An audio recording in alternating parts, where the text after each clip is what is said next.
Voilà, voilà. Voilà, nous sommes bientôt. Je change un petit peu un paramètre, je ne sais pas pourquoi, il est un peu capricieux à certains moments. Voilà. Bien, bonjour à tous, bonjour à toutes. Je suis très content de vous voir ce soir. Ça fait longtemps qu'on ne s'est plus vu. Mais ce soir, nous allons faire un webinaire avec Michel Rénal qui va nous parler des cryptides que l'on peut trouver à La Réunion. Alors moi, je m'appelle Éric Joie, j'ai une association qui se consacre à la cryptozoologie depuis plus d'une trentaine d'années et j'organise divers événements, des expéditions, des voyages ouverts au public, genre safari entre guillemets. On va pas chasser, on va prendre des photos éventuellement. Et j'organise des conférences, des colloques et compagnie. On vous en parlera un petit peu plus tout à l'heure. Mais je vais maintenant laisser la parole à Michel Rénal qui va nous exposer les découvertes que l'on pourrait encore faire sur l'île de la Réunion. Et on se retrouvera donc tout à fait après son exposé. Alors nous sommes combien ici? Voyons un petit peu. Il y a 11 personnes connectées pour l'instant. Il y en a 11 effectivement. Et il y Ça a c'est très bien. José Osselet qui bonsoir Eric, je ne puis j'ai pas la suite. Alors, on va voir dans les chats ce qu'il en est. Attendez, on va voir dans le chat ce qu'il en est. Bonsoir, bonsoir, bonsoir, bonsoir. Alors, salutations du Québec, salut Bruno. Voyons encore. Qui dit quoi? Moi, je ne vois rien de spécial. Donc, visiblement, est-ce que vous m'entendez tous et toutes? Ça, c'est une première chose à voir. Dites-moi oui ici. Est-ce que vous m'entendez bien tous et toutes? Vous me voyez bien tous et toutes? Et Michel aussi, c'est valable pour Michel aussi. Est-ce que vous le voyez? Est-ce que vous l'entendez? Et ensuite, voilà. Oui, effectivement, José, bonsoir Eric, je n'ai pas la suite. Alors, petite recommandation quand même avant de lancer la conférence. Prenez avec vous de quoi boire parce qu'on en aura pour 1 heure et demie environ, peut-être un peu plus, peut-être un peu moins. Prenez également, coupez tout ce qui peut vous perturber, surtout si vous avez un débit faible au niveau de vos connexions. Donc, vous coupez, vous demandez à vos enfants, votre femme, votre chien, votre poisson rouge, tout ce que vous voulez et qui vous voulez de couper leur connexion Internet pour avoir de la bande passante. Ça, c'est une première chose aussi, enfin, ou une deuxième chose. Et par la suite, prenez de quoi boire. Je vous laisse libre de prendre le type de boisson que vous voulez, que ce soit de la limonade, de l'eau, du whisky, de la bière, vous faites ce que vous voulez. Et ensuite, mais qu'est-ce que j'ai encore à vous dire? Plus rien à ce niveau-là. Prenez donc toutes ces mesures. Prenez de quoi écrire et prenez de quoi prendre note. Crayon, bic, carnet, feuille de papier, parce que je crois qu'il y aura des informations qui pourront être importantes ce soir. Surtout que les cryptides à La Réunion est un sujet assez peu connu, même parmi nous. On s'occupe beaucoup de l'Afrique, de l'Amérique, de l'Europe, de l'Asie, mais très peu des îles et en particulier de La Réunion. Mais Michel va vous les exposer tout ça. Alors voyons combien on est. Il est 5. On va peut-être encore attendre 2-3 minutes, parce que je sais qu'il y a toujours des gens qui se connectent un peu en retard. 12 connectés. 12 connectés. Nous sommes au total quelque chose comme il y a eu 25 environ inscrits. Donc voilà, on est à peu près à la moitié, je vais dire. Alors il y aura un replay à la fin. D'ici après la fin de la conférence, de la soirée de la conférence, vous aurez un replay, 1 heure à peu près après. Donc, tout est bon. Et on les participants encore, on va remettre tout ça à jour. Ok. Bon, écoutez, on va malgré tout lancer la conférence. C'est dommage pour ceux qui arrivent en retard. Ils se rattraperont ou ils iront voir le replay que vous recevrez automatiquement. Voilà, donc on va démarrer la présentation. moi, je vais essayer de m'effacer et laisser toute la place à Michel. Vous n'avez pas besoin de me voir. Donc, voyons comment est-ce que je peux m'effacer. Je n'ai plus beaucoup l'habitude de le faire. Il y a longtemps il y a longtemps qu'on n'a plus fait Voilà. de conférences. Bon, alors Michel, je te laisse la parole et moi je cherche comment je peux m'effacer. Allez, tu as les commandes, vas-y. C'est bon, c'est bon. Donc, bonsoir à tous. Donc, Michel Rénal, pour ceux qui ne me connaîtraient pas, j'ai une formation universitaire en chimie-biologie, puis ensuite spécialisation sur les méthodes d'analyse physico-chimique et en biochimie. 10 ans biochimiste dans un laboratoire. Et puis alors ensuite, au bout de 10 ans, j'ai complètement changé géographiquement et surtout professionnellement, puisque je suis devenu cadre à France Télécom, Orange, opérateur télécom number one en France. Voilà, donc toujours passionné depuis que je suis, depuis ma plus tendre enfance, par le monde animal, la zoologie, et depuis que je suis étudiant, disons, j'ai été passionné par la cryptozoologie, donc l'étude des animaux encore inconnus de la science, mais dont on peut supposer l'existence sur des bases de soit des témoignages, des indices matériels, photographies, traces de pas, etc. Et donc, dont le fondateur est Bernard Heuvelmans, zoologiste belge, mais qui a longtemps vécu en France, 1916-2001, avec qui j'ai échangé bon nombre de courriers papier, il n'y avait pas encore le mail, et puis et qui m'a incité à faire des recherches personnelles, ce que j'ai fait donc, et j'ai publié même un certain nombre d'articles dans des revues, soit grand public, soit des revues scientifiques à comité de lecture. Donc, alors, pour ce qui est de la Réunion, là, c'est, je dirais, un concours de circonstances un peu familial, c'est-à-dire que la fille de ma conjointe s'est établie à la Réunion il y a 4 ans, et parce que son mari est lui-même né à la Réunion, mais il est resté en métropole pratiquement, fait une grande partie de sa vie. Hein. Il avait à peine, je sais pas, même pas 10 ans quand il est venu en métropole, et puis jusqu'à la quarantaine.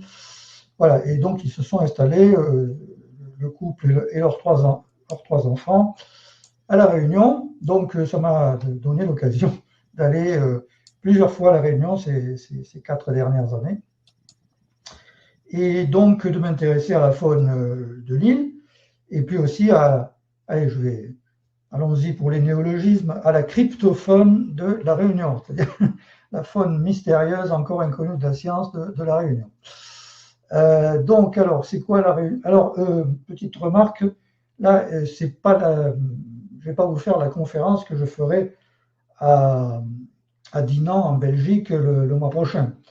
Là, bon, je vais donner quelques éléments, mais je ne vais pas spoiler, comme disent les anglo-saxons, ou divulgacher, suivant le verbe extrêmement imagé qu'ont créé nos amis québécois. Hein. Divulgacher pour dire divulguer en gâchant, pour éviter le terme anglais de to spoil, spoiler en franglais.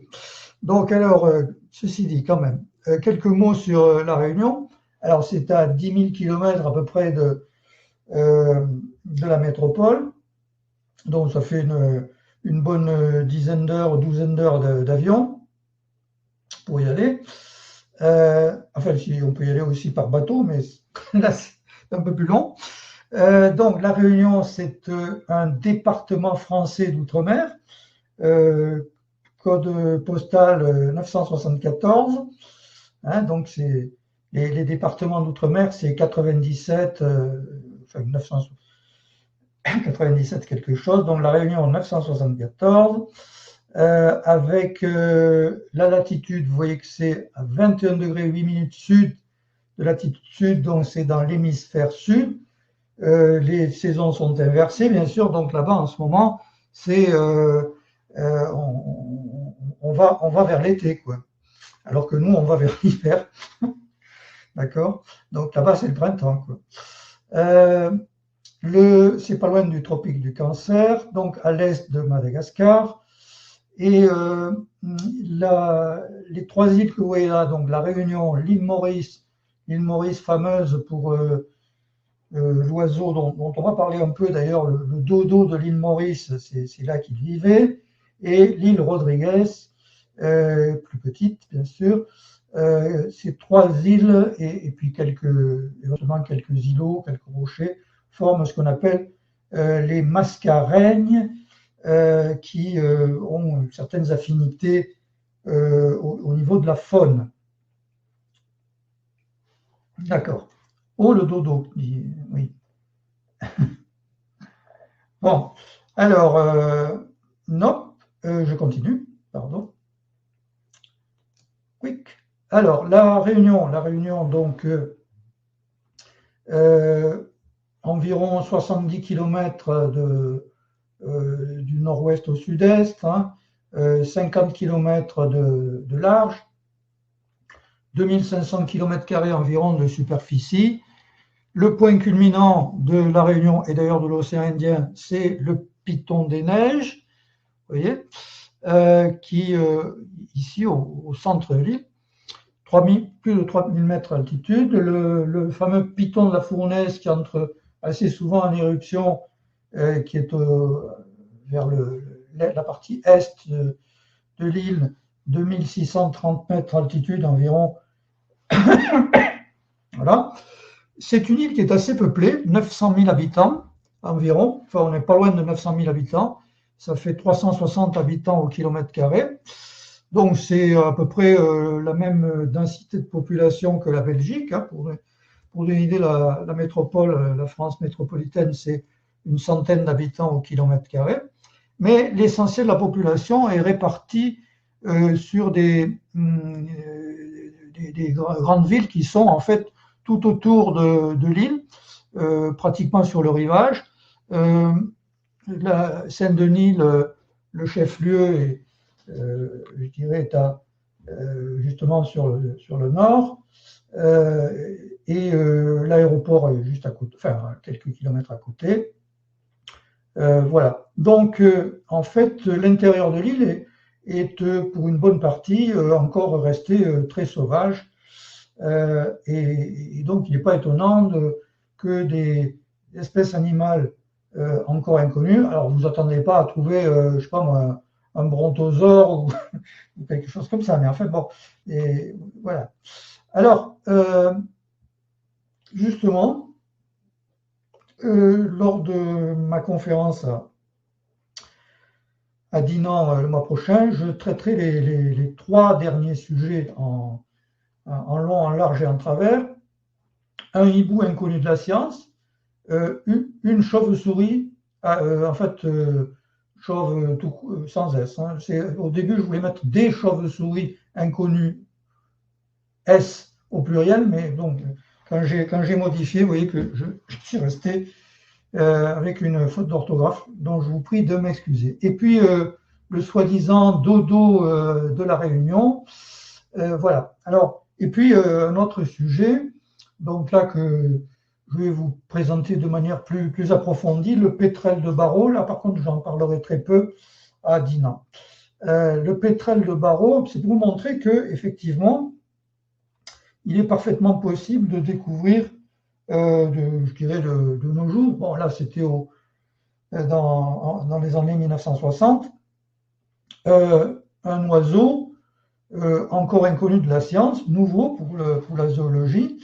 Et donc, en fait, bon, typiquement, à La Réunion, vous avez un pétrel qui était largement connu, le pétrel qu'on appelle le pétrel de Bourbon, ou Fouquet noir, ou en créole réunionnais, Timise, T-I-M-I-Z-E ou T-I-M-I-S-E, voilà, dont le nom scientifique latin est Pseudobulweria aterima. Et sa particularité, entre autres, c'est qu'il est, vous voyez, il a un plumage complètement noir. Mais il se trouve que depuis des décennies, pour ne pas dire des siècles, on a signalé à La Réunion, dont le nom justement ancien était l'île Bourbon, d'où le pétrel de Bourbon, on signalé un pétrel distinct de celui-là, et ça va aboutir à la description d'une nouvelle espèce, le pétrel de Barrow, en l'honneur de Barrow, c'était un ornithologue amateur, donc Pterodroma barrowii, par Jouanin, un ornithologue français, en 1963. Donc vous voyez que c'est quand même pas si vieux que ça, c'est il y a une soixantaine d'années. Mais bon, ce pétrel, une nouvelle espèce, était déjà connu des habitants de La Réunion, en tout cas je dirais dans le centre de l'île notamment, et il lui donnait des noms divers de taille-vent ou en créole réunionnais aussi Fouquet-des-Hauts. Alors Fouquet-des-Hauts, c'est le Fouquet des hauts, c'est-à-dire des hauteurs. Pourquoi? Parce que ce pétrel, il niche à haute altitude. Et quand je dis à haute altitude, c'est 2000 à 3000 mètres d'altitude. À tel point d'ailleurs que les Polonais, en polonais, bon, je vous fais grâce du nom polonais, mais la traduction, ça veut dire pétrel des volcans. Donc, parce qu'effectivement, il niche notamment sur le piton des neiges. Voilà. Et donc, je vous dis, il était déjà signalé par les habitants, et non seulement depuis avant même la description en 1963 par Jouanin, mais tenez-vous bien, depuis 1801 par le naturaliste français Jean-Baptiste Bory de Saint-Vincent, dont on reparlera d'ailleurs à propos du dodo de La Réunion. Donc, dans son ouvrage Voyage dans les 4 principales îles des mers d'Afrique, il y a notamment Madagascar, etc., l'île Bourbon, qui est aujourd'hui connue sous le nom de La Réunion. Eh bien, donc, dans cet ouvrage, en plusieurs volumes d'ailleurs, il mentionne les taille-vents ou Fouquet, et la description qu'il en donne, c'est typiquement le pétrel de Barrow. Plus récemment, 1951, le lieutenant-colonel Philippe Milon, alors ça a été un grand résistant qui a, en 40-45 bien sûr, et qui était passionné d'ornithologie, c'est-à-dire des oiseaux. Et en 1951, donc dans le périodique de sciences naturelles Terre et Vie, il publie un article sur l'avifaune actuelle de l'île de la Réunion, c'est-à-dire les oiseaux de la Réunion, et il liste tous ceux qui sont susceptibles d'être rencontrés à la Réunion, et notamment il écrit Pterodroma species, c'est-à-dire espèce, point d'interrogation, espèce non connue, et il dit, je n'ai pas trouvé au musée de Saint-Denis, alors vous avez vu au Saint-Denis, au nord de l'île, il y a un musée d'histoire naturelle où il y a pas mal de collections de la faune locale et plus généralement de la faune de l'océan Indien d'ailleurs. Et il dit, je n'ai pas trouvé au musée de Saint-Denis, donc, de Pterodroma aterima Bonaparte. Je vous en ai parlé il y a je reviens en arrière, excusez-moi. C'est lui, cette Pterodroma, en réalité, il a été renommé sous la Pseudobulweria aterima. C'est le pétrel noir ou Fouquet noir de la Réunion, de Fouquet de Bourbon, ou pétrel de Bourbon. Donc il dit, Je n'ai pas trouvé au musée de Saint-Denis de spécimen de cette espèce. Par contre, il existe 3 exemplaires qui m'ont semblé être d'une autre espèce de Pterodroma qu'il ne m'a pas été possible de déterminer sur place. Et bon, il dit que ces oiseaux ont toute la face inférieure blanche, à l'exception de quelques sous-caudales extérieures qui sont brunes. Il donne quelques précisions morphologiques, morphométriques même. Donc c'est en 1951. Ces 3 exemplaires, hélas, il y en a 2 qui ont disparu du fait de comment dirais-je, les cyclones tropicaux qui ont fréquemment, qui ravagent l'île. Hein, moi, j'en ai subi un de manière modeste quand même en janvier de cette année. Dans le sud de l'île, il était moins fort que l'ouest, notamment Saint-Paul, qui a pas mal, et Saint-Denis, etc., qui ont pas mal morflé, entre guillemets. Et donc, ce pétrel, ces 3 exemplaires, 2 ont disparu lors d'un cyclone qui a ravagé à la fin des années 50, au milieu des années 50, le Saint-Denis et notamment le Muséum d'histoire naturelle. Et donc, ceci dit, il en reste un, et par ailleurs, en 1963, le 28 avril 1963, il y a un spécimen de pétrel qui se laisse, vous voyez, capturer à la main sans aucune difficulté au Barachois, c'est effectivement à côté de Saint-Denis, de la Réunion, chef-lieu de l'île, et apporté par notre correspondant, M. Armand Barrault, et c'est à lui que va être dédié le nom scientifique et même le nom vernaculaire de pétrel de Barrault, Pterodroma barrowi. Et donc, Christian Jouanin, donc ornithologue français, décrit en 1963 ce nouveau pétrel. Il va ensuite, voici d'ailleurs le spécimen type dans les collections du Muséum d'histoire naturelle, non pas de la Réunion, mais de Paris. Donc, alors, vous voyez, ça mesure à peu près une trentaine de centimètres de long. Hein. C'est pas un moineau, quoi. Hein. C'est les pétrels. Alors, les pétrels, je précise que ce sont des animaux, des oiseaux nocturnes, essentiellement. Enfin, leur activité est plutôt la nuit. Pas seulement, mais majoritairement. Et c'est pas la première fois que l'on découvre un pétrel ces dernières années, ou au cours du XXe siècle, je dirais, et même certains qu'on pensait disparus, qu'on a retrouvés vivants, notamment le pétrel des Bermudes, le pétrel de Madère, etc. Je lis en même temps sur le chat, environ 35 espèces chez Pterodroma, absolument. Voilà. Et donc, vous voyez, depuis le passage du lieutenant-colonel Milon, le Muséum d'histoire naturelle de Saint-Denis a subi de graves destructions. Plusieurs cyclones ont gravement endommagé le bâtiment et les collections. Bon, le bâtiment a depuis été largement restauré. J'y suis passé d'ailleurs en décembre de l'an dernier, puisque en décembre-janvier, j'étais à La Réunion, mais plutôt dans le sud. Mais enfin, je suis allé faire quelques tours du côté de Saint-Denis, entre autres. Voilà. Et donc, le fameux pétrel de Barrault, vous voyez, qui a été, alors dans un premier temps, décrit en 1963 d'après un spécimen capturé un peu par hasard. Le même Jouanin, ensuite, en 1967 notamment, en 1964 d'abord, il va faire une expédition.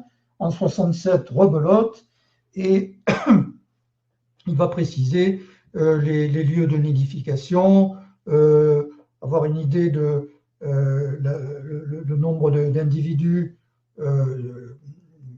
Bon, il est sévèrement protégé, hein, je vous le dis tout de suite, etc. Et tout ça pour vous montrer quand même que, il est possible de découvrir dans une île qui est quand même pas, enfin, je sais pas, c'est n'est pas immense, vous avez vu, 2500 km², elle est hyper peuplée, déjà même en 1963, c'était alors plus forte raison depuis. Et donc, d'ailleurs, je crois que, si je me souviens bien, il écrit, non, c'est pas dans cet article-là, c'est dans un autre, où il écrit, il paraît, Jouanin, il écrit qu'il paraît presque invraisemblable qu'il ait fallu attendre 1963 pour découvrir une nouvelle espèce d'oiseau, et spécialement de pétrel, à La Réunion, que l'on croyait pourtant largement connu d'un point de vue ornithologique. Eh bien non, puisque effectivement, voilà, la preuve est faite qu'on peut découvrir une espèce d'oiseau de taille appréciable, disons, à La Réunion, encore au milieu du XXe siècle, et vous allez voir, même encore de nos jours. Alors, en effet, lors de ma conférence le mois prochain à Dinan, en Belgique, donc je développerai de manière extensive, exhaustive plutôt, le cas de 3 dossiers cryptozoologiques réunionnais qui sont encore, je dirais, ouverts. Alors que bon, celui du pétrel de Barreau, là, ça y est, enfin, voilà, désormais il est vérifié, on a des spécimens et tout et tout. Alors, premier, un hibou inconnu. Question d'ailleurs à nos participants, est-ce que vous savez comment on reconnaît de manière simple, comment on peut distinguer de façon simple un hibou et une chouette? Ah ah.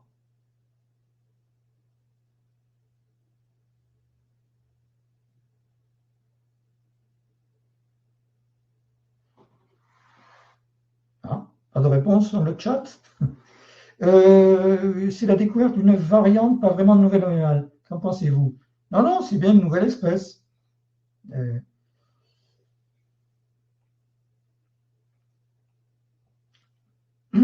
Alors, oui.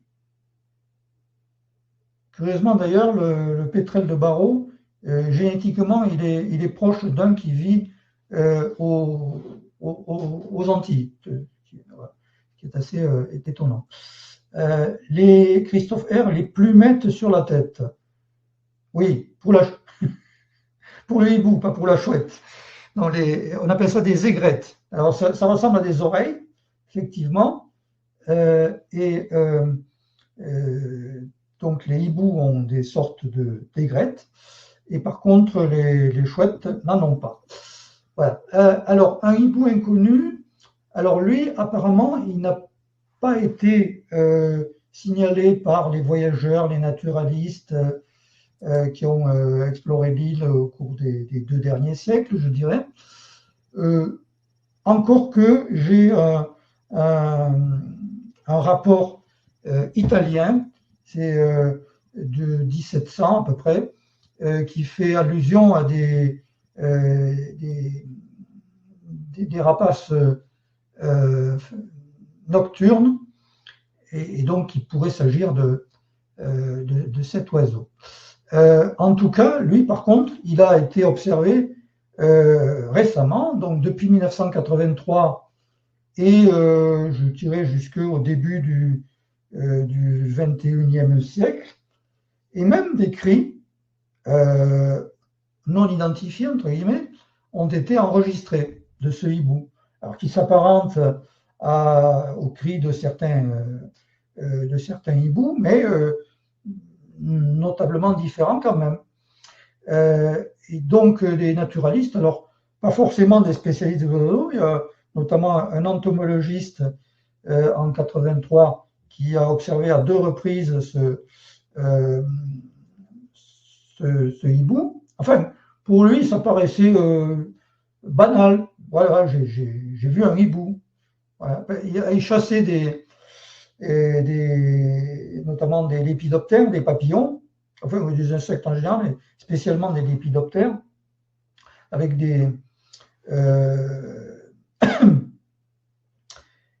comment dirais-je, des sortes de grands filets hein, de nuit. Et à cette occasion, il y a un hibou qui a failli se prendre dans le filet. Étonnant. Mais bon, il n'a pas prêté attention plus que ça, parce que pour lui, cet entomologiste français, il ignorait qu'officiellement, il n'y a pas de hibou à La Réunion, quoi. Et ce n'est qu'ensuite que, ah ben mince, il en a fait état à différents naturalistes de La Réunion qui ont dit, mais c'est extraordinaire, là, vous avez observé un oiseau apparemment inconnu. Alors peut-être un oiseau qui venait d'une autre île ou peut-être, pourquoi pas, du continent africain ou de Madagascar, mais voilà, en tout cas, c'était inconnu au bataillon à La Réunion. Mais depuis, d'autres observations ont eu lieu, et je vous dis, même des cris ont été enregistrés qui ne sont identifiables à aucune espèce répertoriée. Chauve-souris inconnue, alors une, voire deux espèces de chauves-souris inconnues. Donc là aussi, nous avons alors, encore une fois, pas, à ma connaissance, pas de notes, pas de rapports dans les écrits des naturalistes ou des voyageurs qui sont passés à La Réunion au cours des 2 derniers siècles, mais par contre, des cris qui ont été enregistrés à plusieurs reprises depuis 2010. Vous voyez, donc c'est extrêmement récent jusqu'à ces dernières années. Alors, lorsqu'on dit des enregistrements de cris, c'est dans le domaine des ultrasons. Alors, notre ami Léon Brénig nous parlera des infrasons, je crois bien, c'est ça, Eric? Eric? Oui, oui, tout à fait, tout à fait. C'est bien ça, il nous parlera des infrasons.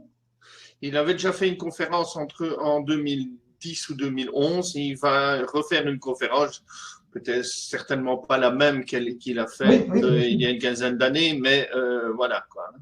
Alors bon, effectivement, les chauves-souris, Jean Palaisie, ce hibou ne serait-il pas le petit duc de la Réunion, Mascarenotus grushiti, qui est présumé éteint et qui aurait survécu? Alors là, Jean Palaisie, tu spoil, tu divulgaches, pardon. Mais tout à fait, c'est une hypothèse qui a été avancée. C'est pas la seule, il y en a d'autres, mais voilà. Et d'ailleurs, la photo que je vous ai mise ici, je l'ai prise au musée d'histoire naturelle de Saint-Denis de la Réunion en décembre dernier. C'est une reconstitution, hein, il y a toute une vitrine avec les animaux disparus de la Réunion, et notamment cette reconstitution du hibou de Gruchet. Gruchet était, pourquoi on l'appelait comme ça, en l'honneur de Gruchet, j'ai plus son prénom en tête, qui a été conservateur du musée d'histoire naturelle de la Réunion. Donc alors oui, je reviens non pas à mes moutons, mais à mes chauves-souris. C'est les chauves-souris insectivores mangent des insectes. C'est très bien là-bas à La Réunion parce que, attention avec les moustiques la dengue, le chikungunya et quelques autres saletés véhiculées par les moustiques, c'est heureusement qu'il y a des chauves-souris insectivores. Eh bien, donc les chauves-souris insectivores donc, émettent des ultrasons, c'est-à-dire des sons extrêmement aigus, au-delà de la limite de l'audition humaine. Et donc, elles sont capables comme ça, de se repérer, ce qu'on appelle de l'écholocation, et éventuellement de repérer leur proie. En tout cas, donc, elles émettent au-dessus de, vous voyez ici, on est à 30-34 kHz à peu près, et puis bon. Donc, on a comparé bien sûr ces spectres sonores aux espèces connues de la région, eh ben, comme vous le voyez, ça, voilà, on est dans une autre zone de... enfin, les deux ne se chevauchent pas. Donc, visiblement, ça laisse supposer une espèce distincte. Puis, il y en a un autre qui émet dans une autre gamme de fréquences, qui pourrait, mais qui a été beaucoup moins signalé, si je puis dire. Là, on a à peu près une bonne, enfin plusieurs dizaines d'observations. Hein. D'observations, enfin d'observations plutôt d'écoute sonore ou ultrasonore. Voilà.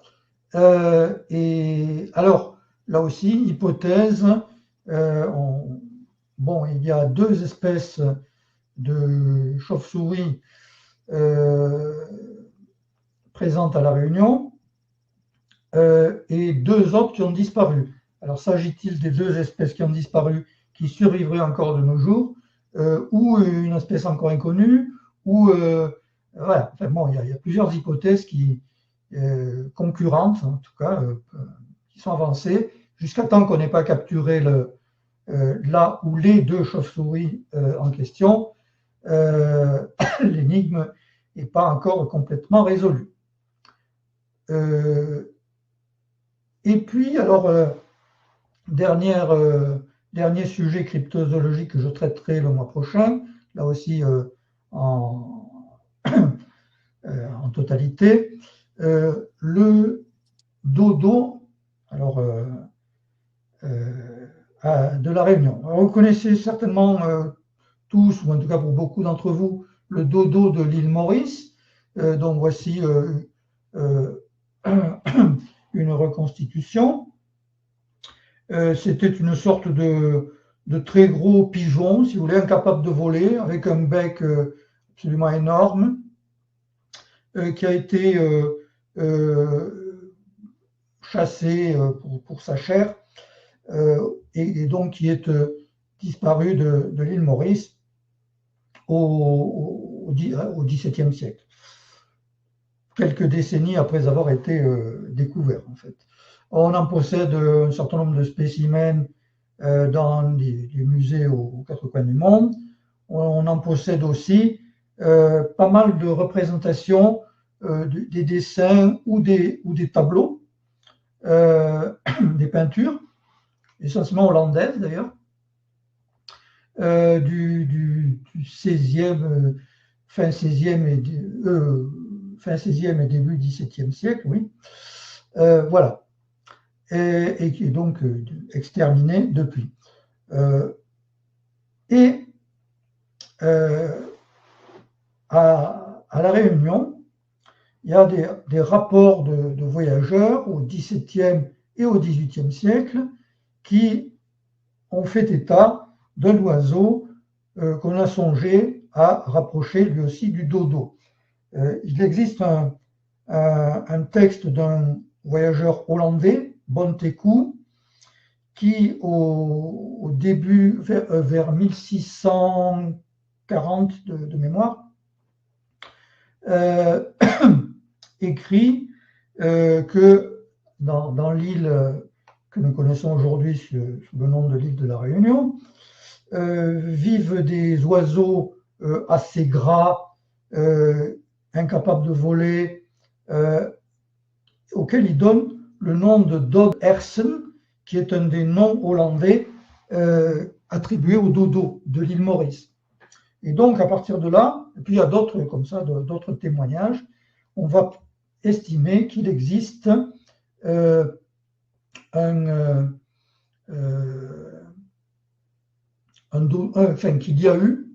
qu'il a existé un dodo à l'île de la Réunion. Et comme les voyageurs ont parlé d'un oiseau incapable de voler et de couleur blanche, eh bien on va voir dans des peintures, encore une fois essentiellement hollandaises, du XVIIe siècle, notamment de...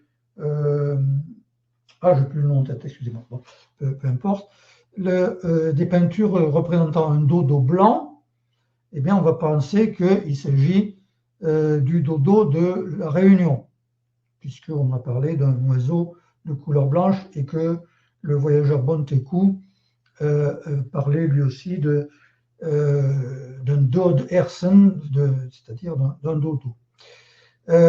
En tout cas, la présence du dodo à la Réunion, extrêmement problématique, vous allez voir, a fait l'objet dans la culture réunionnaise, il est présent partout en fait. Là, vous avez un parc où on peut faire comment ça s'appelle, du golf miniature, se balader à dos de cheval, etc. C'est un parc qui est pas loin de Saint-Pierre, dans le sud de l'île. Vous voyez, hop, évidemment, on vous met un dodo. Il est vendu, île de la Réunion, vous voyez, avec un dodo, alors que c'est le dodo de l'île Maurice. Ça c'est des magnets, vous savez, ces petites figurines magnétiques là, que vous mettez sur la porte du réfrigérateur. Ici, vous avez un petit ouvrage pour la jeunesse, un roman, même un petit roman, La légende du dodo, où l'auteur Isabelle O'Haraud, un nom bien réunionnais, hein, O'Haraud, c'est donc elle écrit, elle imagine que lors du déluge biblique, eh bien, le dodo s'est échappé de l'arche de Noé et il atterrit, entre guillemets, à La Réunion où il fait souche. Donc, et ainsi de suite. Comme ça, vous avez. Alors, il y a même une bière locale, la bière Bourbon, dont le symbole est un dodo. Donc, je vous dis, il est présent partout dans la culture réunionnaise. Sauf que, en fait, aucun fossile, aucun ossement de dodo n'a jamais été trouvé à La Réunion, alors qu'on a trouvé des ossements de pas mal d'espèces d'oiseaux. En fait, bon, comme je le montrerai, tout repose en fait sur une série d'erreurs d'interprétation. Et donc, ce n'est pas un dodo. Certes, il y a eu un oiseau incapable de voler à l'île Maurice, mais ce n'était pas un dodo, c'était un autre oiseau. Mais, on en parlera dans une quarantaine de jours à Dinan. Voilà pour ce qui est du dodo. Ah oui, alors attendez. Comment je peux faire là Qu'est-ce que tu veux? J'aurais voulu lancer cette vidéo YouTube, machin, mais j'ai pas la main sur le. Tu ne me l'as pas envoyé, donc moi je ne l'ai pas, je peux pas l'envoyer. Mais et en capture d'image. Oui, mais je peux pas. Attends, je vais faire autrement. Excuse-moi. Et en partage d'écran, tu peux pas? Mais je vais essayer. Attends, pour l'instant, je cherche d'abord sur YouTube. Dodo, La Réunion, vidéo. Sinon, on le Voilà. montrera en novembre. Hein. Oui, mais il est assez long, donc j'aurai pas le temps de le montrer. Enfin, je sais pas. Mais hop, non, mais franchement, là, ça vaut le coup d'œil. Hein. Alors, attends, comment je dois faire pour partager l'écran? C'est par là, on a dit. Hop, voilà. Tout l'écran. Voilà. Partager. Tac. Alors, mince, c'est pas ça que je veux faire. Votre écran est partagé. Oui, je sais bien, oui. Ah oui, mais attends. Dodo, là, voilà, c'est là.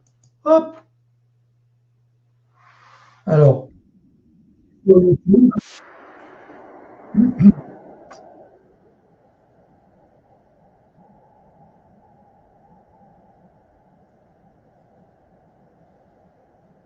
Tout le monde va bien, j'espère.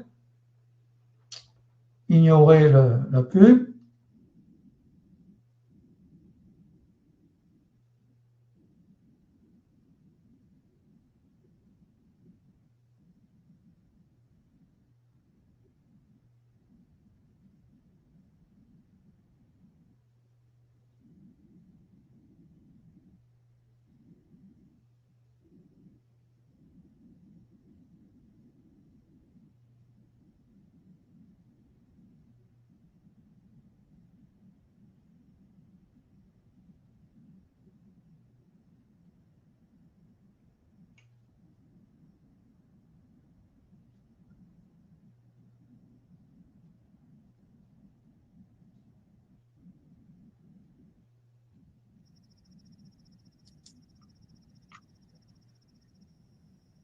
Attends, parce que là, on a. Hop, voilà, j'arrête. Arrêtez le partage. Voilà, donc vous voyez. Alors, je Alors, ne vois plus. je vous le dis tout de suite, c'est un canular qui a été diffusé le 1er avril, évidemment, 2015. Voilà. Et donc, c'est un canular, mais qui a renouvelé, je dirais, la légende du prétendu dodo de la Réunion au prix d'un canular. Voilà. Pas de son, ah, désolé. On a un décalage, mais la vidéo n'avait pas de son. Ah, pardon. En tout cas, voilà, c'était. J'expliquerai l'origine du canular, qui est en fait un recyclage d'un autre film. Voilà. Est-ce qu'il y a des questions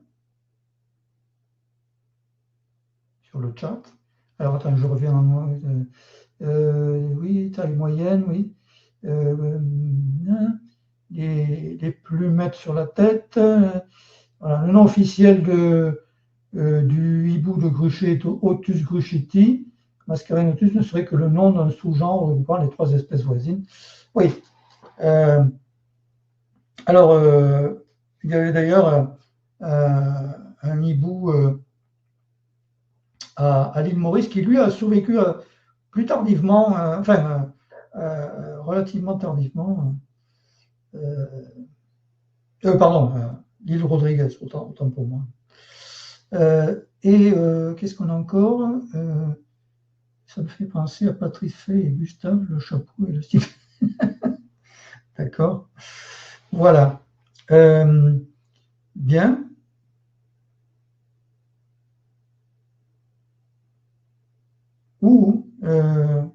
Notre ami Eric. Oui, Eric. Ah. Retour parmi nous? Oui, apparemment. Apparemment. J'ai l'air d'être revenu parmi vous. Que pensez-vous des témoignages au sujet du Dogman? Ah, ça, c'est pour toi, Eric. Oui, oui, ça, on oublie. Hein. En ce qui me concerne, le Dogman, on oublie. Ce sera comme le Chupacabras, dont j'ai fait un exposé l'année passée. Ce sont tous des trucs qui ne correspondent pas à la cryptozoologie, parce que là, on peut mettre n'importe quoi dedans à ce moment-là. Donc, non, ça, c'est pas des trucs que je prendrai, mais un jour, je prendrai le temps de faire peut-être un jour un exposé là-dessus ou trouver quelque chose à ce niveau-là, afin bien sûr de descendre ce genre de trucs qui m'énervent. Là, si on veut m'irriter, il suffit qu'on me parle de Mothman, de Dogman, et pourquoi pas de Superman, de Spider-Man, de Lizardman, et compagnie et compagnie.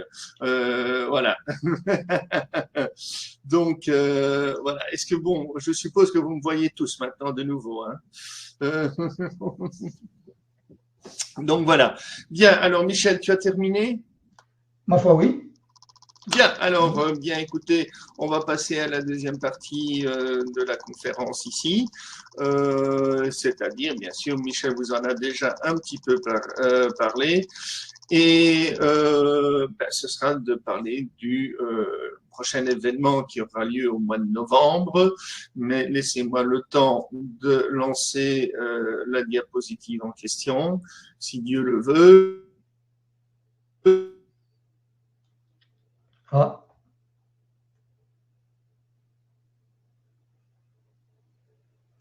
Problème technique.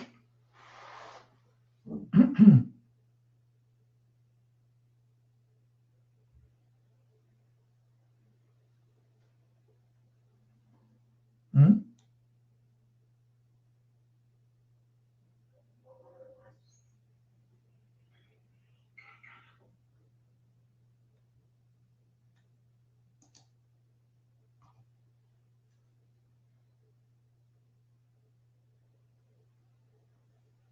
Ah. Voilà. Je suis de retour. Je ne sais pas d'où ça vient, ce truc, mais je suis de retour pour le moment. Attendez, je vais essayer que. Oui, parce que mon appareil ne me déconnecte plus. Je vais refaire l'écran en question que je voulais, celui que j'aime bien. Voilà. Donc, on va essayer de tenter de ne plus être déconnecté. Vous avez eu le temps, j'espère, de recharger au niveau des boissons, etc. Bon, voilà, on y est, on croise les doigts, si tout va bien. Voilà. Donc, bien. Alors, les rencontres européennes de cryptozoologie, comme chaque année, il y aura cette année-ci, ce sera durant le week-end du 1er au 3 novembre, et nous allons voir un petit peu donc ce qu'il en est, si Dieu le veut. Alors, le vendredi 1er novembre, je deviens cryptozoologue. Ce sera un atelier qu'on aura organisé, qu'on a déjà organisé une fois ou deux fois, moi, si les souvenirs sont bons. Les années précédentes, c'est pas l'année passée, c'est il y a quand même quelques années qu'on a fait ça. Je crois que le dernier a lieu en 2018, ça remonte déjà. Alors, on verra, c'est Michel qui va le donner, on verra qu'est-ce que c'est que la cryptozoologie, peut-on découvrir de nouvelles espèces animales et peut-on prévoir des découvertes en ce qui concerne donc les nouvelles espèces animales et quelles sont les méthodes de recherche et d'analyse. Bon, on fera une méthode pédagogique active, il y aura des questions, il y aura des jeux, il y aura des travaux dirigés, il y aura des travaux de groupe, etc., etc. Et on utilisera des supports divers, documents vidéo, films, etc., etc. Ça, ce sera pour le dimanche 1er novembre 2024. Hein? Le vendredi. Oui, le vendredi 1er novembre 2024. Donc, à 14 heures, ça commencera à 14 heures, c'est un accueil des participants et nous mettrons fin vers 17 heures, 17h30, on verra un petit peu et il y aura un repas le soir. Voilà. Alors, je ne sais pas encore si le repas aura lieu là-bas où on sera ou bien si on ira manger autre part. Ça, je dois encore voir un petit peu. Je ne me souviens plus les propositions qu'on m'avait faites à ce sujet. Alors, on passe le samedi 2 novembre 2024, on aura un accueil à 14 heures. Alors, le samedi matin, on a encore décidé ce qu'on va faire. Alors, probablement, soit des tables rondes, soit on va voir 2 épisodes de Sherlock Holmes, des émissions qui ont été enregistrées et filmées dans les années 60 par Bernard Heuvelmans, notamment. Enfin, oui, c'est pas lui qui a filmé, c'est lui qui les présente. Et on verrait ce qu'il en est aujourd'hui par rapport aux idées et aux recherches qu'il avait effectuées il y a plus de 50 ans, il y a 60 ans. Donc, ça, c'est une chose. On pourrait faire des tables rondes sur d'autres sujets éventuellement. Ça, c'est pour ceux qui se reviendront le vendredi.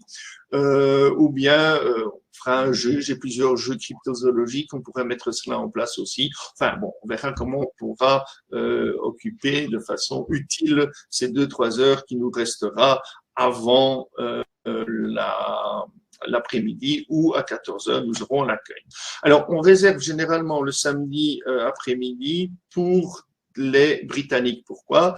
parce que nous aurons des traductions avec des étudiants de dernière année d'interprétariat qui viennent nous faire des traductions. Donc, on a tout rassemblé depuis l'année passée, tous les anglophones le samedi, et il y aura une traduction simultanée. Chacun aura un casque et il y aura une traduction simultanée de ce qui sera dit à ce moment-là. Alors, 14h30, c'est l'historique de l'usage du terme cryptide par Charles Paxton, qui est un habitué. Ensuite, nous verrons premier venu, première fois qu'il vient, de Ulrich Maguin, qui viendra parler du Tatzwurm, le dragon vert des Alpes. Et ensuite, on aura une pause café. Et à 16h20, nous aurons de nouveau Charles Paxton qui viendra parler des dates estimées de disparition de certains dossiers tels que le dodo, le sélacanthe, etc.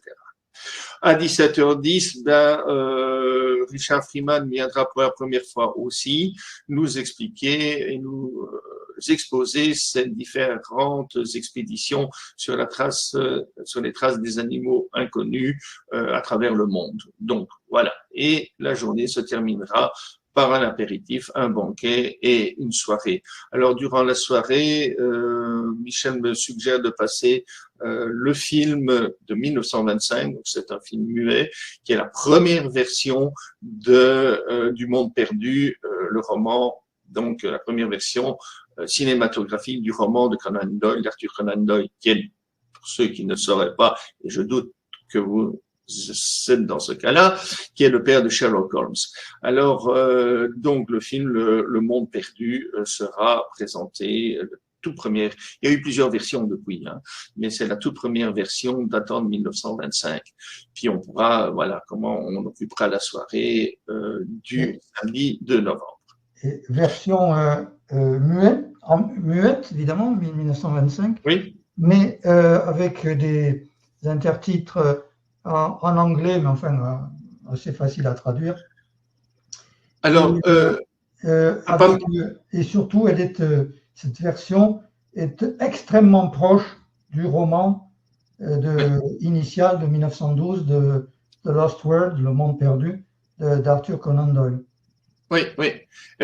Toi, tu as une version et moi, apparemment, j'ai une autre version de la même époque. Hein. À l'époque, d'ailleurs, le film dure plus d'1h30, ce qui était assez considérable pour un film de 1925. Hein. C'est le format des longs métrages à l'époque. 1 heure, c'était déjà le bout du monde. Oui. Donc, il dure 1h40 à peu près. Alors, je ne sais pas, j'ai une version en DVD, donc je ne sais pas si c'est une version raccourcie ou c'est la version totale. Moi, j'ai la version in extenso et remasterisée, enfin, etc. Ouais. Bon, alors apparemment celui qui a fait les trucages des animaux, c'est O'Brien, si mes souvenirs sont bons, qui est le même qui a fait les trucages de King Kong en 1933. Donc voilà, c'était le top le plus ultra à l'époque. Animation image par image. Oui, tout à fait. Maintenant, bien sûr. Ah, il a perdu la liaison. Donc voilà. Et dans ce roman donc, de 1912 et l'adaptation cinématographique de 1925, Conan Doyle met en scène non pas son personnage fétiche Sherlock Holmes, mais le professeur Challenger qui va effectivement en Amérique du Sud rechercher des animaux préhistoriques survivants suite à la découverte d'un manuscrit d'un Anglais. Ah, le revoilà. Et bon. Voilà, je suis de retour. Mais bon, je me déconnecte continuellement. Ça vient pas de mon ordinateur. C'est pas l'ordinateur qui plante. Ça doit être c'est pas un logiciel. Hein, c'est sur la plateforme qui doit planter. Je sais pas. Bien. Alors, on continue. Hein, peu importe. On va continuer. 2-3 petits réglages à refaire. J'ai l'impression qu'il doit y avoir des bugs dans la plateforme parce que j'ai des trucs qui n'arrivaient pas les fois précédentes. Donc, bon, il doit y avoir des soucis à leur niveau. Bien, alors, le dimanche, on va passer la version donc aux francophones. Sur la piste du Sasquatch au Québec, ça, ce sera l'exposé de ma dernière expédition qui vient de se terminer il y a une quinzaine de jours. Alors, j'espère pouvoir terminer quelque chose de bien à ce moment-là, parce que j'ai beaucoup de travail pour ce colloque, de diverses façons, de promotion, etc. Donc, je ne sais pas si j'aurai le temps de peaufiner quelque chose de vraiment bien, et parce que je n'aime pas de faire des trucs brouillons. Mais enfin, on va y travailler. Donc ça, je mets entre guillemets, mais j'espère pouvoir le faire. Ensuite, à 11h05, il y aura Michel Rénal, que vous connaissez, qui parlera en première partie des cryptides de la Réunion telle qu'il vous l'a exposé ce soir. Ensuite, nous aurons le buffet. Et l'après-midi, si on veut bien, on aura aux frontières d'essence chez les mammifères les infrasons par le professeur Léon Brinic, dont on a parlé d'ailleurs tout à l'heure. Ensuite, Grégory Bossard reviendra pour une deuxième fois ou une troisième fois à cet événement pour nous parler de l'Ibagon, le Yeti nippon, qui est... on verra ce qu'il en est. Il a écrit un livre récemment sur le sujet et on verra ce qu'il en est. Il va nous le décrire. Et ensuite, on clôturera avec la deuxième partie de la conférence de Michel Rénal sur la Réunion. Alors, la question qui se pose maintenant et que vous vous posez tous, je suppose, c'est comment pouvez-vous y participer? Alors, moi, excuse-moi, je vais devoir te quitter, Eric, et vous quitter tous les participants. Ah bon, bon. Oui, oui. Ok. Désolé, j'ai quelques impératifs familiaux, personnels. Et donc, merci à tous en tout cas. Et merci pour vos questions aussi dans le chat. Et puis, bonne soirée. Restez quand même à l'écoute. Il y a des offres vraiment intéressantes. Et puis, vous avez vu quand même que le sommaire de le contenu de ces rencontres cryptozoologiques est vraiment intéressant. Merci, merci. Salut Michel. Bye. Salut. Bye bye. Bien, donc on va continuer. Donc j'ai une première formule qui est la formule Almasty, qui est un accès aux conférences du samedi ou du dimanche au choix. Alors, seront compris les pauses café dedans. Alors, la deuxième formule, c'est la formule Loch Ness. J'ai donné des noms un peu cryptozoologiques à certaines formules. Donc, c'est un accès aux conférences du samedi et du dimanche, y compris les pauses café. La formule Bigfoot, qui seront bien sûr les accès aux conférences du samedi et du dimanche et les pauses café. On verra après qu'est-ce qu'on ajoutera à ceci. Et en formule Kraken, c'est la même chose, donc les accès aux conférences du samedi et du dimanche et les pauses café. Alors, comme j'ai pas pu tout mettre sur la même dia, on va passer à la suivante. Donc, il y aura pour la formule Almasty, on reprend, et ce que je vous dis, c'est la possibilité de réserver le buffet du dimanche midi pour ceux qui veulent, qui auront choisi le dimanche plutôt que le samedi. La formation n'est pas comprise, le logement n'est pas compris non plus. Dans la formule Loch Ness, il y a la possibilité de réserver le buffet du dimanche midi, puisqu'ils participeront le samedi et le dimanche. C'est la formule donc qui prend les 2 jours. Donc, sans la formation du vendredi. Le logement n'est pas compris non plus. Alors, j'ai choisi ceci spécialement pour des gens qui viendraient de Belgique ou qui viendraient localement, qui s'inscriraient localement. Ils n'ont pas besoin de logement puisque certains, on a déjà eu l'expérience, faisaient la navette. S'ils habitent à 20 km de là ou à 30 km, ils peuvent faire la navette. Et d'autres personnes disent que la formation, ça ne les intéresse pas. Ils viennent que pour les conférences. Bien. Donc, ça, c'est pour leur donner cette possibilité. Alors, pour la formule Bigfoot, il y aura, y compris les déjeuners ou les déjeuners avec les conférenciers. C'est plutôt ici le déjeuner puisqu'on a affaire aux dimanche. Hein, voilà, donc la chambre plus le petit déjeuner ne sont pas compris la conférence du vendredi, enfin la formation du vendredi, mais tout le reste est compris. Et en fait, la formule Kraken, tout est inclus, la formation, les déjeuners, la chambre avec le petit déjeuner, enfin, etc., etc. Donc là, c'est la formule complète.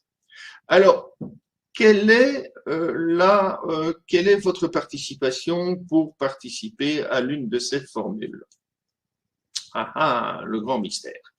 Alors, dans la formule Masti, le samedi ou le dimanche, elle ne coûte que 48 € pour assister à toutes les conférences, plus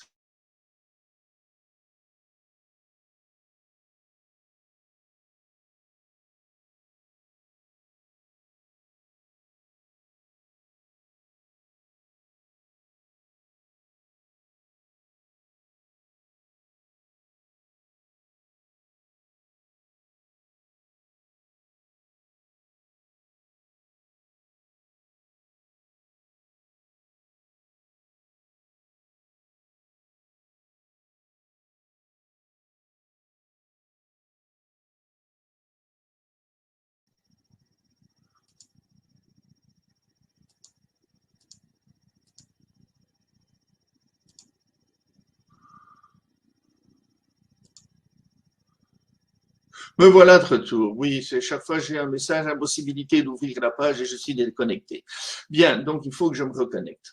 Alors, il y a la formule Loch Ness qui est à 98 €, 98 € pour les Belges et les Français du Nord et les Suisses, qui donc, comme vous avez vu, comprenaient les 2 jours de conférence sans les repas. Alors, pour ces deux formules, pour le dimanche, il y a une possibilité de réserver le buffet de midi pour seulement 45 €. Alors, la formule Bigfoot dont on a parlé, c'est 498 € pour les 20 premiers inscrits au lieu de 598 €. Alors, dépêchez-vous de vous inscrire, pour être dans les 20 premiers, parce qu'après, le tarif risque de monter fortement. La formule Kraken, c'est le tout compris, comme je vous ai dit, et toujours pour les 20 premiers, la formule est de 698 € au lieu de 798 ou 798 €. Donc, il y a déjà des inscrits pour la formule Loch Ness et pour la formule Kraken. Donc, dépêchez-vous parce que le nombre risquerait de partir rapidement.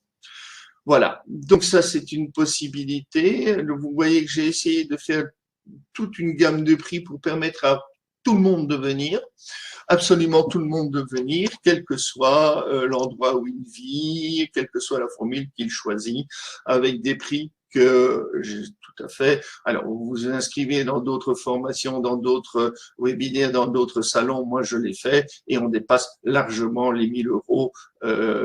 En moyenne, on tourne dans les 900 à 1000 € pour les places les moins chères. Donc, j'ai essayé vraiment de concentrer le tout le plus possible au niveau des tarifs. Alors, où est-ce que vous pouvez vous inscrire? Alors, vous pouvez vous inscrire ici. Prenez note parce que il n'y a pas de possibilité ici de vous diriger directement, mais quoique, j'ai quand même une possibilité. Si, je vais quand même, soit vous prenez note ici, je vous enverrai tout de suite la page où vous connectez, ou en dessous, tout de suite celle-là, le bon de réservation, le formulaire de réservation directement. Alors, je vais quand même vous envoyer ici, lancer une offre qui est possible. Donc, voilà, j'espère qu'elle va passer. Est-ce que vous la voyez? Quelque part. Dites-moi dans le chat.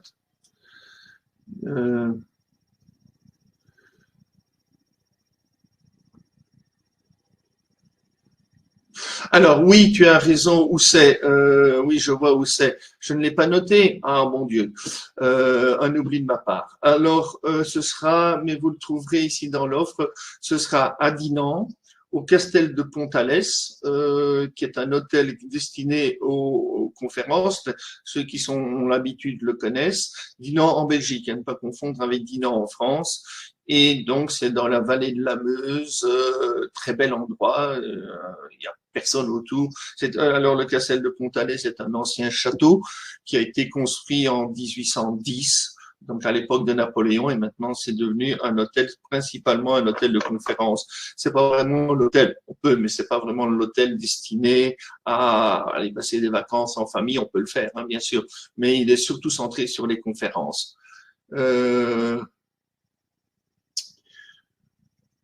Donc, de toute façon, vous aurez toutes ces informations sur la page https://cryptozoologia.my.canva.site du Yeti au monstre du Loch Ness 2024. Vous avez toutes les informations dessus de toute façon. J'espère que vous pouvez les voir et vous connecter dessus. Alors, il y en a qui s'en vont déjà, je vois. Oh, bon, ben, ok. Je viens de voir en suivant le lien. Oui, ok, le lien fonctionne. Ça, c'est bien aussi. Voilà, donc ça, c'est un petit peu ce que je vous propose de venir nous rejoindre. Chaque année, nous sommes plusieurs, bien sûr. Alors, c'est la possibilité d'échanger avec des chercheurs, c'est la possibilité aussi d'entrer en contact avec d'autres cryptozoologues, avec d'autres passionnés aussi. Alors, chaque année, tenez-vous bien, chaque année, il y a un couple qui vient de Marseille. Chaque année, depuis 15 ans, ils viennent de Marseille. Ce sont les premiers à s'inscrire. Et ils prennent toujours les formules les plus élevées. Ils sont tellement passionnés. Et d'ailleurs, nous les remercions, je crois qu'il y a nous les remercions d'ailleurs pour venir et ils sont très actifs et tout, ils sont très chouettes, très chouettes, très chouettes. Donc voilà, donc ça c'est une bonne chose aussi. Il y a des gens qui viennent souvent de Strasbourg, il y en a qui viennent de Bretagne, de Belgique aussi. Voilà, donc c'est un moment important où on se réunit, on échange, on mange ensemble, on mange un verre, etc., etc., dans un environnement qui est tout à fait agréable parce que c'est dans une vallée entourée de bois, de champs, de prés. Il y a la Lesse qui est une rivière qui se jette dans la Meuse, qui coule au fond du ravin et l'hôtel est là et un jardin immense avec des étangs. Des petits étangs, comme on faisait au début du 19e siècle, à l'époque napoléonienne, un grand parc, etc. Donc, c'est vraiment, vraiment un très chouette endroit et ça fait des années qu'on travaille là avec eux et ça se passe toujours très, très, très, très bien à tous les niveaux. Et ils sont bien sûr équipés pour les conférences, on a projecteur, on a accès Internet, etc., etc. Bien, alors, il est quelle heure? 21h13. Alors, est-ce que vous avez des questions à ce niveau-là? Important. Mettez-les dans le chat et je vais tenter d'y répondre si je peux. Je vous laisse quelques instants.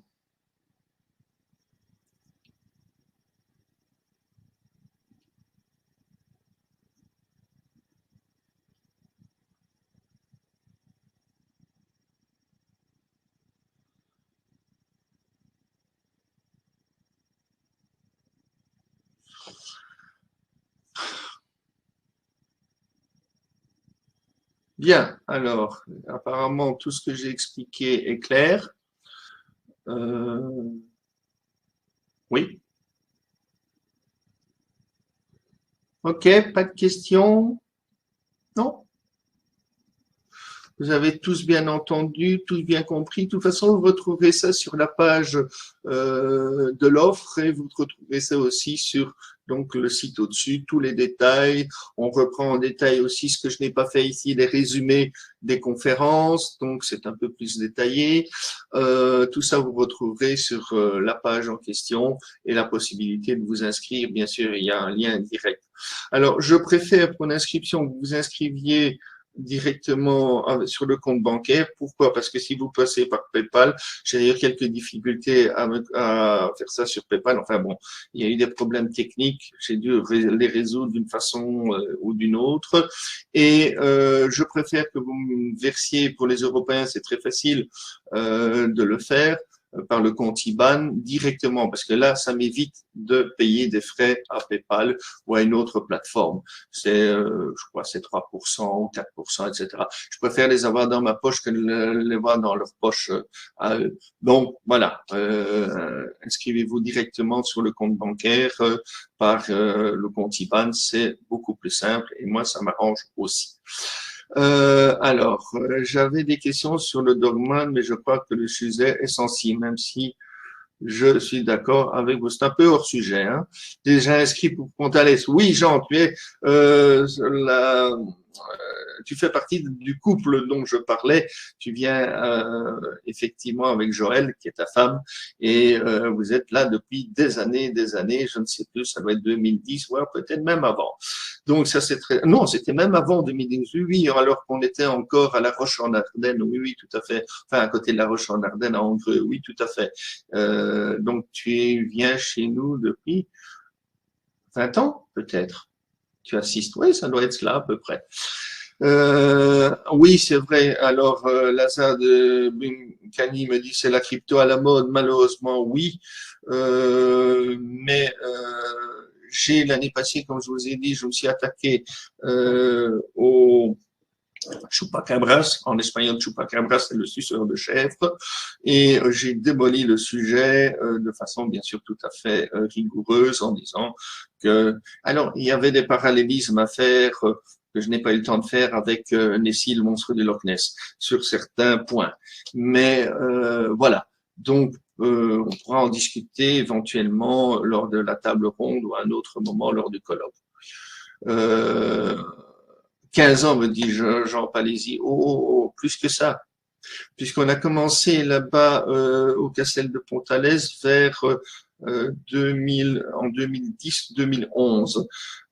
Ça doit être 2011 parce qu'en 2010, il y a eu des trucs techniques du côté là où on le faisait. Ils ont fermé, donc on a dû passer de l'autre autre part. Et c'est le Castel qui est venu nous chercher en disant vous étiez client précédemment là-bas, comme on a fermé, venez chez nous.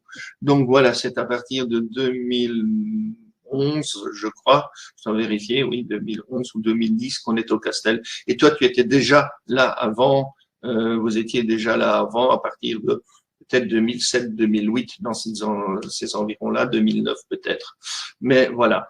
Donc, qu'est-ce que j'allais dire? Encore l'une ou l'autre question? Sinon, nous allons clôturer ce soir avant que je ne sois à nouveau déconnecté par le système. Voilà. Peut-être 18. Oui, il faudrait que je vois dans les archives, je garde tout, donc il faudrait que je vois à peu près. Bien, alors, vous avez tous bien pris note de tout. Donc, j'espère que je vais pouvoir. Voilà, je vous reviens. Et donc, j'espère que ceux qui étaient là ce soir seront là au colloque. Ah oui, encore une chose. Nous aurons encore des conférences telles que celle de ce soir, important. Il y en aura une dimanche prochain. Justement, on parlera de l'Ibagon du Japon. Ce sera Grégory Bossard qui normalement l'animera. Et puis, Léon Brénic, que je voudrais avoir, qui m'envoie ses PowerPoint, etc., et que j'ai pas réussi à atteindre jusqu'à présent, je l'ai mis le lundi, mais c'est pas encore garanti. Et on terminera, j'essaierai, moi, le mardi, de vous faire un petit exposé sur ce que j'ai trouvé au Québec cette année-ci concernant le Bigfoot. Un résumé très court et peut-être que j'avais l'idée de faire durant la conférence au mois de novembre une comparaison avec nos découvertes en Colombie-Britannique et les découvertes au Québec. Il y a quelques comparaisons à faire, quelques parallélismes à faire à ce niveau-là. Bien, donc on va ce soir déjà se quitter. Tenez vos boîtes, vos messageries à l'œil, y compris les spams, parce que parfois, malheureusement, il y a des emails, pourquoi, qui atterrissent dans les spams. Pourquoi ça, je n'en sais rien. Et ça m'arrive chez moi aussi, que quelqu'un a l'habitude de m'envoyer des emails et subitement, un de ces emails atterrit dans ma boîte de spam. Allez savoir pourquoi. Bien, alors ce soir, je vous remercie d'être tous là. Je remercie donc qui était là ce soir? Voyons un petit peu Jean, je remercie Lazare, je remercie You, je remercie Denis, je remercie Philippe d'être là aussi, hein, Philippe, un de nos partenaires en cryptozoologie aussi. Voilà, je vous remercie tous et on se donne rendez-vous dimanche prochain. Ciao, ciao!